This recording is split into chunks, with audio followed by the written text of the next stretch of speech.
You thought the plane was the trap. You thought the terrorists were the monsters. But as the final chilling moments of Hijack Season 2 Episode 2 revealed, the real terror wasn't on the flight manifest at all. It was waiting on the ground, in the rain, in a place called Derry, Maine. The episode, titled The Receiving End, masterfully lulls us into a false sense of resolution.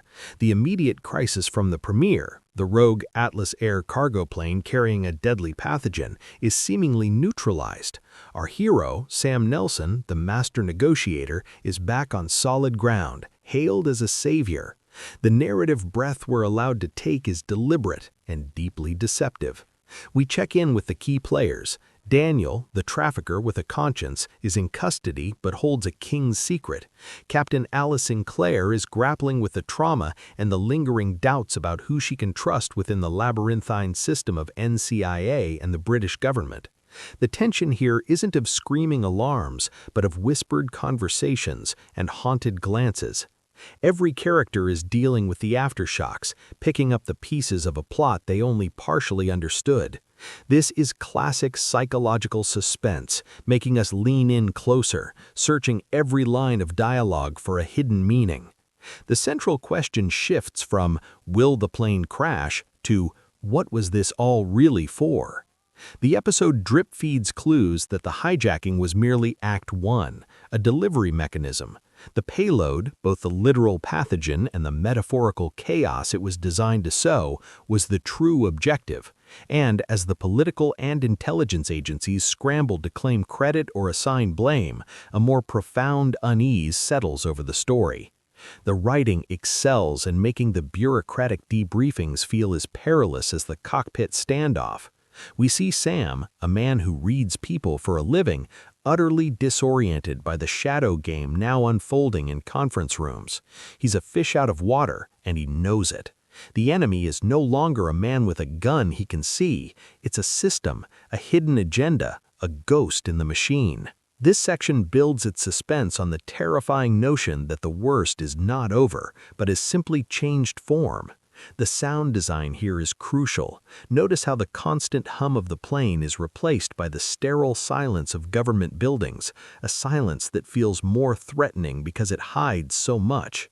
The score is minimal, using low, dissonant strings not for action, but for dread, underscoring the realization that the story is spinning into a wider, darker conspiracy. The calm is not a resolution, it's the eye of the hurricane. And then, the gut punch. In the episode's final minutes, the writers perform a brilliant, terrifying narrative pivot. The camera leaves the world of international airports and intelligence HQ behind. We cut to a rainy, gray, small-town American street.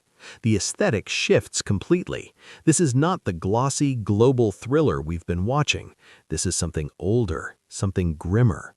A delivery truck, marked with a familiar logo from earlier in the episode, pulls up to a nondescript building. The driver, unnamed, unassuming, carries a package inside, a package that originated from that hijacked plane. The destination? A pharmacy in Derry, Maine. For anyone who knows their Stephen King, the name Derry is not a casual choice. It is a place synonymous with an ancient, shape-shifting evil that feeds on fear and tragedy. It is a place where horrors bury themselves deep beneath the surface of a town, only to resurface and feast. This is not an Easter egg. This is a declaration of war on our expectations. The ending reveals the horrifying truth. The entire hijacking was a complex, high-stakes smuggling operation. The real target was never a major city or a government facility directly. It was this small, forgotten town. The pathogen, or whatever was hidden within that cargo, has now been delivered to the heart of a community already metaphysically prone to corruption and violence. The genius of this twist is its dual-layer suspense. On a plot level, we are desperate to know, what is in that package? What does it do? Why Derry? But on a thematic, almost mythological level, the suspense is infinitely deeper. The rules of the game have changed. Sam Nelson's skills of logic and negotiation are useless against a town that is, in the King universe, essentially a living haunted house. The enemy is no longer just human greed or political extremism. It is potentially a supernatural, cyclical evil that has just been mailed a new weapon. The ending forces us to reevaluate every previous scene. Who among the hijackers or their handlers knew the final destination? Is there a cult, an organization, worshiping or utilizing the evil of Derry? The episode doesn't answer these questions. It simply plants the seed. The package, like the evil of Derry itself, is now in the soil, and it is waiting to bloom. The final shot, often just a quiet street sign reading "Welcome to Derry" through the rain-smeared window of the truck, is one of the most chilling cliffhangers in recent television. It tells us the story we thought we were watching is over, and a much darker, more profound horror has just begun. This radical shift in geography and genre leaves our core characters in a state of profound narrative limbo, which is a fantastic source of suspense. Let's start with Sam Nelson. Idris Elba plays him with exhausted brilliance. He's a man who solved the ultimate in-flight puzzle, only to discover the puzzle was 1,000 times bigger than the plane. His arc in this episode is about the erosion of control. On the aircraft, his voice was the tool of survival. On the ground, his voice is lost in a chorus of officials and lawyers. His suspense now comes from his dogged, almost desperate need to find the why. He will start pulling threads, the flight path, the cargo manifest, the hijackers' backgrounds, and we as the audience know he is pulling on a thread connected to a Lovecraftian horror in Maine. The suspense is in waiting for him to stumble into that truth. Then there's Captain Alice Sinclair. She represents the broken system. She followed orders, she trusted her chain of command, and it led to mass death and a bioweapon being successfully delivered. Her suspense is internal and paranoid. Who in NCIA or the government was complicit? Her fight is no longer for the passengers, but for the truth within her own organization. Every conversation with a colleague is now a potential minefield. Is she talking to an ally or the enemy who orchestrated the delivery? Daniel, the trafficker, becomes the wild card. In custody, he holds information that could be the key. His suspense is a ticking clock. Will he bargain what he knows before the people he worked for silence him permanently? His connection to the ground operation makes him the most likely link the authorities have to Derry, but he doesn't yet know the significance of the town.